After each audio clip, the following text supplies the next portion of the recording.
At the start of this season, a new anime popped up from the creator of Soul Eater, directed by Yukiyase, who directed some episodes of Durarara and Madoka Magica, and from the studio David Productions, most known for their work on the JoJo's Bizarre Adventure franchise. And after covering the last 5 episodes, which we do every single week on the King of Anime podcast, check it out, I've decided to give my first impressions on Fire Force. So remember to leave a like and comment on your thoughts about Fire Force to help grow my channel. I'd greatly appreciate it, and let's get into the video. Fire Force follows Shinra, a young man who decided to work for the SFF, which is basically an organization which fights the Infernals. The Infernals are humans which have spontaneously combusted into living infernos. Their job is to lay to rest these Infernals and keep the citizens of Tokyo safe. Shinra, on the other hand, wants to uncover the truth behind his parents' death, which he was blamed for, as when he is nervous, he starts to grin. And with the ability to ignite his feet at will, Shinra will fit right into the SFF. Along with Shinra, there is the Ogress Maki Oz, the wielder of Excalibur, Arthur Boyle, sadly not a Saber-san, Akitaru Obi, the battalion commander, Takehisa Haniwa, the company commander, and Iris, who is a nun who has no ability besides that of using fan service. This is Fire Force. Joking aside, I think one of the biggest strengths of this show early on is its characters. I pretty much like most everyone. Shinra to me has a compelling backstory, which makes me interested in his character arc. That being said, I don't think Shinra is the super deep MC like Gon is in Hunter x Hunter, for an example, which, by the way, I do a whole series for, links in the description. But I don't think for Shinra, people were expecting that anyways. I think overall, he is really solid. The idea of having this character who grins when he's nervous is a cool way to set him apart, especially visually, because look at them teeth, girl. Shinra, on first glance, looks like your generic shonen protag, but he's really not that in terms of looks. How he walks around barefooted because he can control fire with his feet is a really cool touch, especially visually. It's a nice way to have unique action scenes in this anime, something we've already seen with his fight with Joker, which was really well done. And something that also sets him apart character-wise is how he's uber confident and steadfast. He doesn't really whine or complain or is annoying. He's, for the most part, a strongly booked MC who breaks a lot of preconceived notions of the genre itself, which is something this anime is good at in many areas. Then we have Maki Oz, who for many is their Twitter profile picture, because remember, you don't have a valid opinion if your Twitter profile picture isn't an anime waifu. Maki Oz is one of my favorites, and it's not really because I live in my mother's basement or anything, because of her personality, not her plot. She's just a really fun character. For example, in one episode when a member of the Fifth is antagonizing, Maki straight up punches the guy in the stomach unannounced and drops him. But what makes it so funny is the look of satisfaction on her face after she does it, and that strut she does. She for sure has one of those personalities in anime where she takes no BS, and it's so damn fun and refreshing. And much like Shinra, her design is really cool looking. She wears a wizard hat with her firefighting outfit. This obviously harkens back to Soul Eater, much like a lot of this anime because it's from the guy who created Soul Eater, but I love it. She just looks so cool. And that's Maki really in a nutshell. She's just a really basic, cool character who has a lot of charisma and fills out her role very nicely. The character is also put in a lot of varying roles and scenes where she plays the straight man, but also the comedy duo with Iris, as evident by the scene where she creates little sputters with her abilities. Also, she's looking real jacked, baby. Then we have Iris, who I also really enjoy. She's basically just a sister who has no power, but does have some connections with Princess Hibana due to her past. Her job in the SFF is to basically lay the Infernals to rest, and nothing really more than that. But I do have to question why she's always dumping buckets of water on her. For a sister, she's probably the most sexualized character of them all right now, outside of Tamaki. At least from a consistent basis, as we'll talk more about in a minute. I get the feeling this character will be criminally underused by way down the line and just used for fan service. And I hope that isn't the case, because her role in the story right now to me is perfect. I could do with a little less fan service for her, and not that I hate fan service or anything, but there is already quite a bit to go on in this anime. So having her also be fan service on top of Tamaki and Princess Hibana, who already fill that role rather well, maybe that's just me, so I won't try to nitpick that point. But I really like Iris for a lot of the same reasons I like Maki. She's just a very charismatic character that I'd like to see more of. Then we have Arthur, who a lot of people seem to dislike because he's stupid. So stupid, in fact, that in a more recent episode, he is fighting a deadly opponent and he's losing fairly badly, so he asks himself, why is he losing? Then he notices,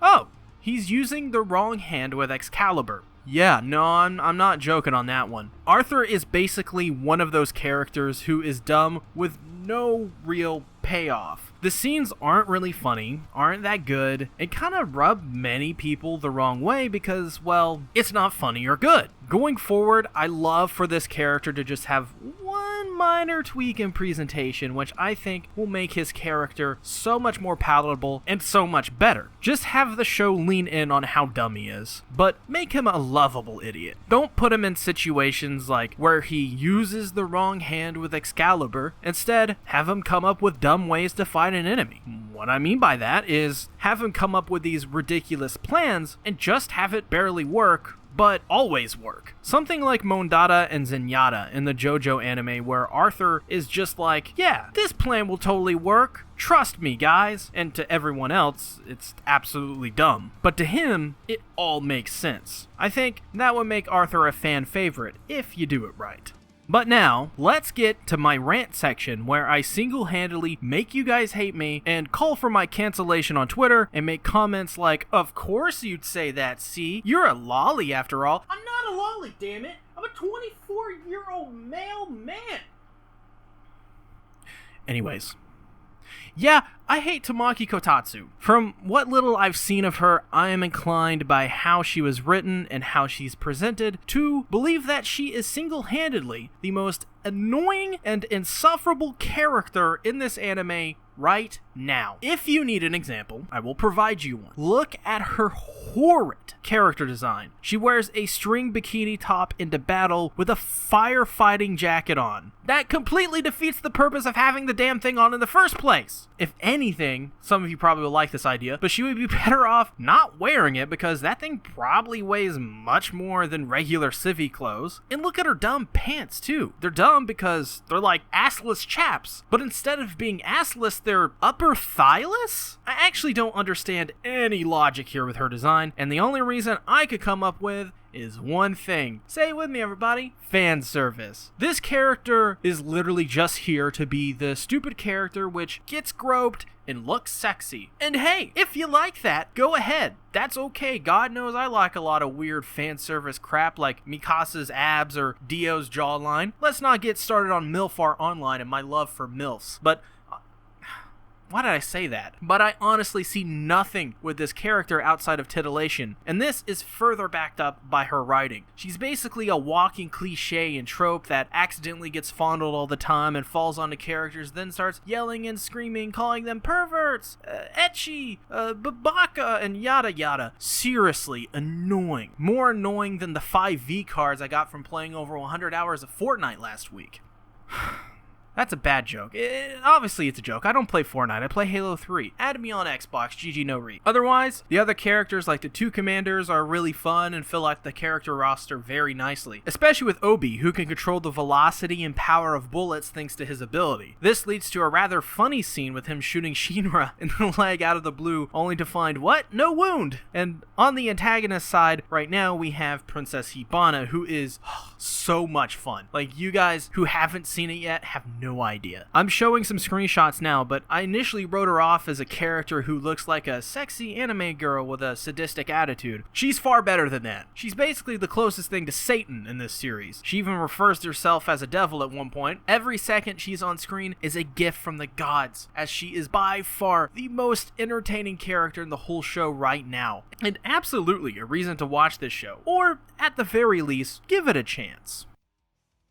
From the standpoint of characters, this anime is in a really good spot. Besides Tamaki, I really like them all. I really do. They're so entertaining and they always have very fun scenes and great looking fights. If anything, I think the weakness of this series right now is in one small, minor thing, but it's really actually a huge thing when you get down to watching it. The pacing. The show's pacing, I feel, is just letting some of this show down sometimes. I feel right now it only just started heating up, pun intended, after 5 or so episodes with Princess Hibana. Before then, every episode felt like another episode of another basic shonen, or maybe a better comparison, Soul Eater, but with firefighters. Now the show is heading in a direction that really interests me from a story perspective. From an animation perspective, this has got to be one of the most well-composed anime of this season by far. The scene composition is unreal looking, almost photorealistic at times, and with David Productions' always refreshing cinematic take on anime, it sometimes looks like you're watching some really high budget artsy film. And as a person who's only familiar with their work on JoJo, oh man, I'm just blown away at how they're able to add so much detail to so many backgrounds and objects in this world. As you're seeing for yourself with this video, David Productions knows how to compose, and that is easily their single most important strength as a studio. In closing, Fire Force is an anime that if you're not into shonen already, you won't like this at all. But if you like shonen or don't mind the genre and watch one whenever it pops up, this is one you should really give a shot. Fire Force may have a slow start to its festives, but once it kicks in with episode 5, it really becomes an entertaining ride. If anything, it's something you should give a shot just to see Princess Hibana in all her evil glory, and as well the action scenes, which are far and away some of the best animations in this season. So, give it a shot. You may find something you like. And speaking of finding something you may like, make sure to check out the King of Anime podcast, which is a spiritual successor to the Anime